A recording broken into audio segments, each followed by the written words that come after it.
Okay, I did a little bit of punch work on this side. I didn't film it. I did a little back and forth. I kept the body on it for how thin the end of this ball was up here. So I'm gonna do some random pressure and put a stem on it. And do a scottsbluff. I'm gonna use this same horn as the punch. I just pulled it out. And then I'm gonna switch to the smaller flaker. So do a little work around the round of the base first. Get everything in, then do some margin flakes. I should have had a nice bigger one to taper, but I didn't have the edges set up right for that, so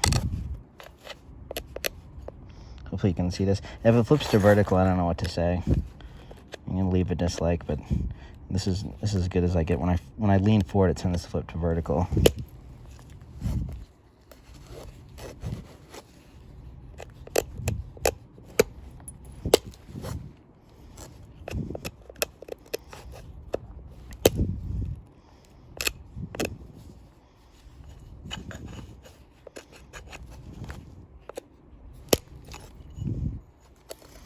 So that taper looks pretty good. I'll do some margin work.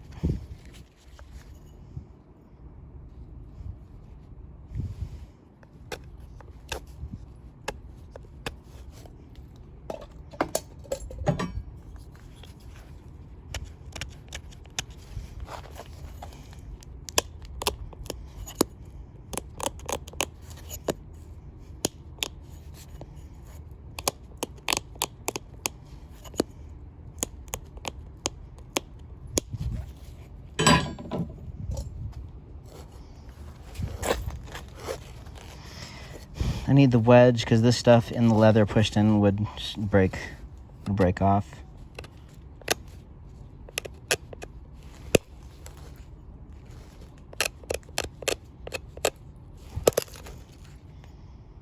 Nice.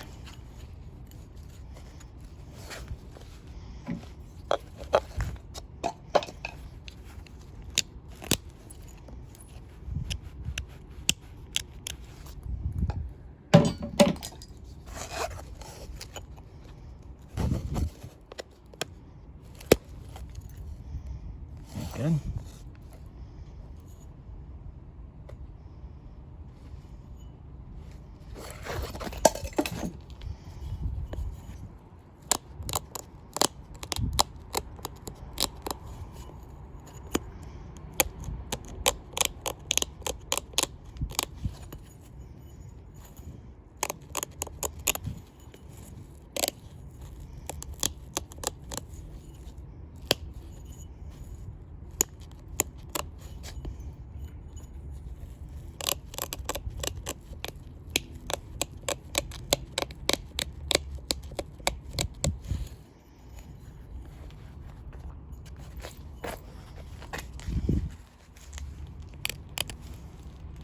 Can you see this?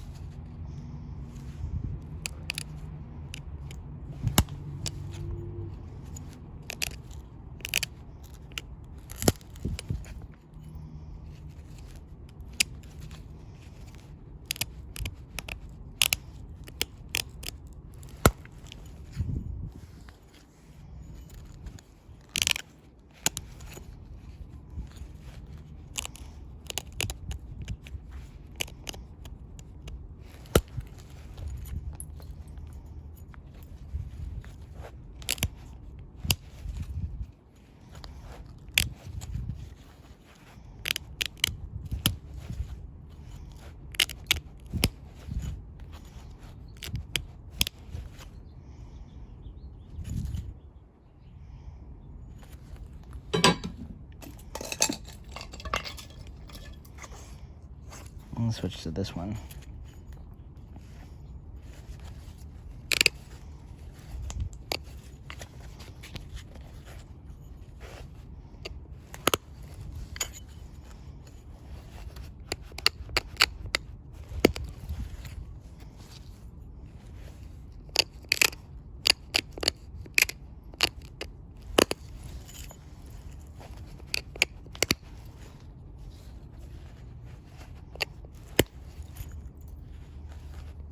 To do a double here because of this.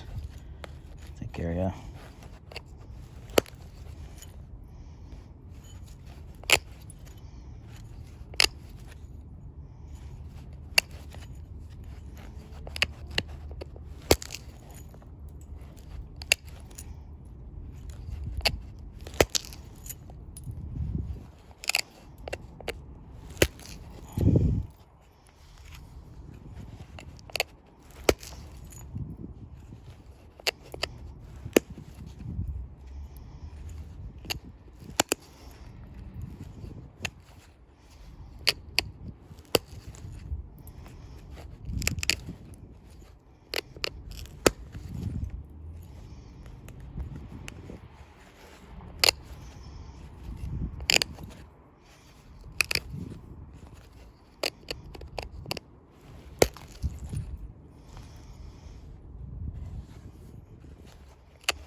A lot of this stuff is kind of like the early scottsbluffs.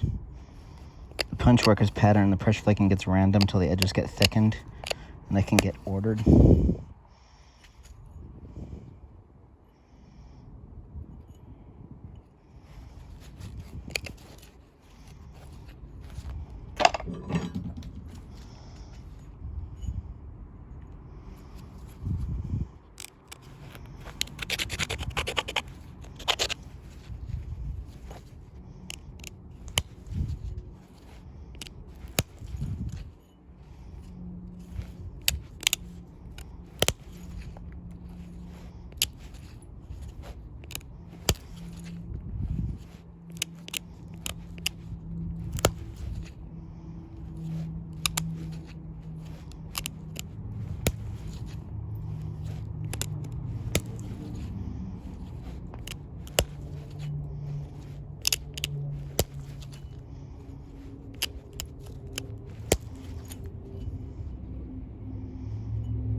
No shearing and hit the high spots.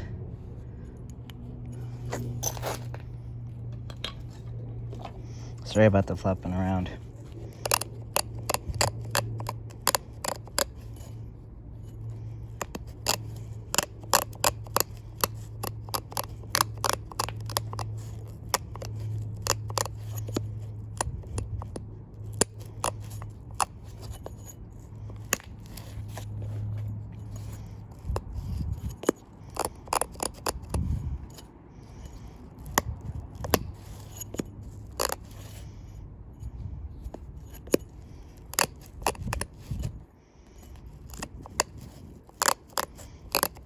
There's not a whole lot of Cody stuff made out of this quartzite.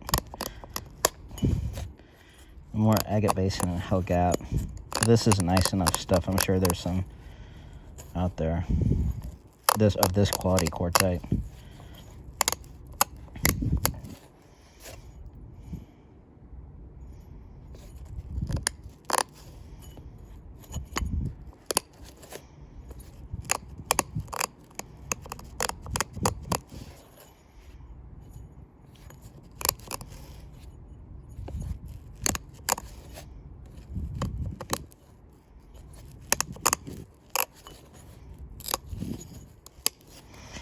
The heaviness usually extends. This one is a little more tapered than I like. The heaviness usually extends out and then it's more abrupt. But this is in the range okay.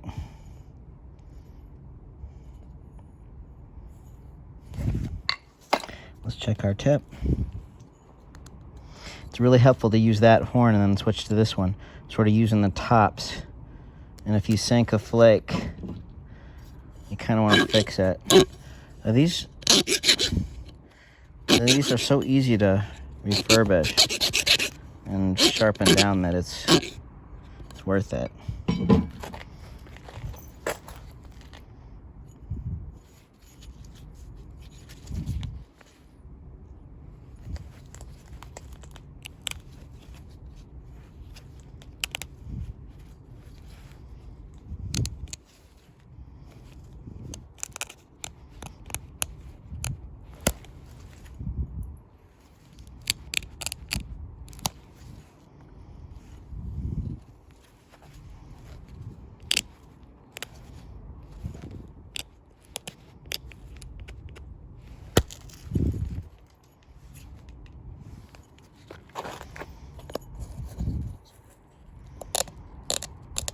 might go in with the ulna bone and just sharpen that up just a tad.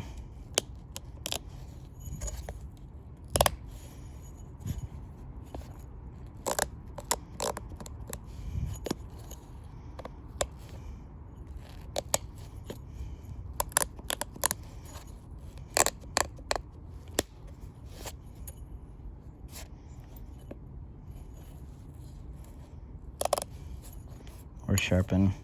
I'll go in there with the buffalo and sharpen a little bit more and get one more on that side. I don't want my stem any narrower.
I'm going to do a few more big flicks and turn it off because I'm going to have an hour on the little retouch on this thing.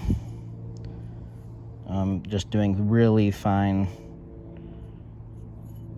edge rework on it.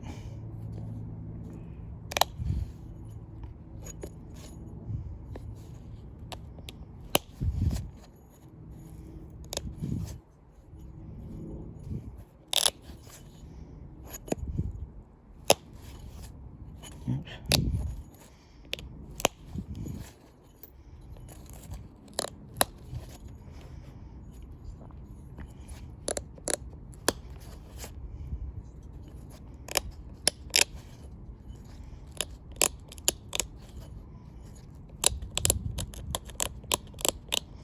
With more body, you can do really controlled back and forth, but this is fine for this point, at this stage. Things get, first views turn into Edens, and scottsbluff turn into well-organized scottsbluffs, and what's neat is that when the earliest stages represent a control with a punch work, then that gets, and there's sometimes remnants of little flat spots depending on how the point is resharpened.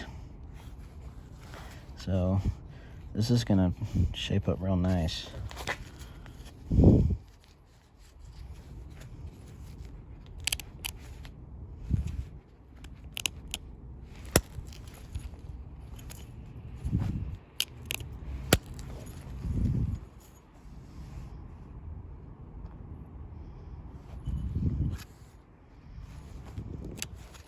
You don't want to force these things too much in. You're going to maintain your body and get your bites and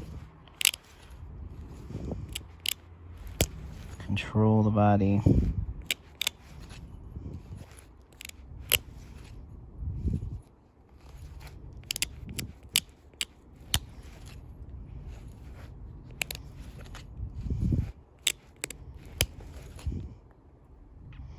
I'd like to get one little one through there with But this is the flake right there that if I could step that, mess it up, so I'm going to leave it. That's clean enough. So I'm really happy with the body on it. I'm going to just put some symmetry on the stem. Not too much. I think I'm going to leave it a little bit rounded on the bottom. I've got room on my tip to move back and forth. So I couldn't have made this point with that antler punch to look exactly like this.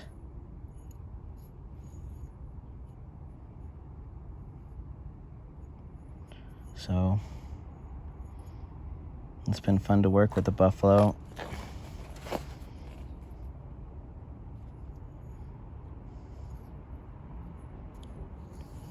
It's beautiful quartzite. Some of the stuff comes pretty big, but this grade is pretty in the minority. Okay, maybe I'll put this on Instagram sometime.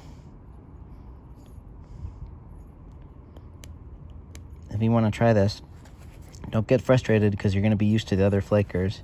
You're going to peel and you're going to split your horns a lot. So, but you can get a lot of those flakers off of one horn.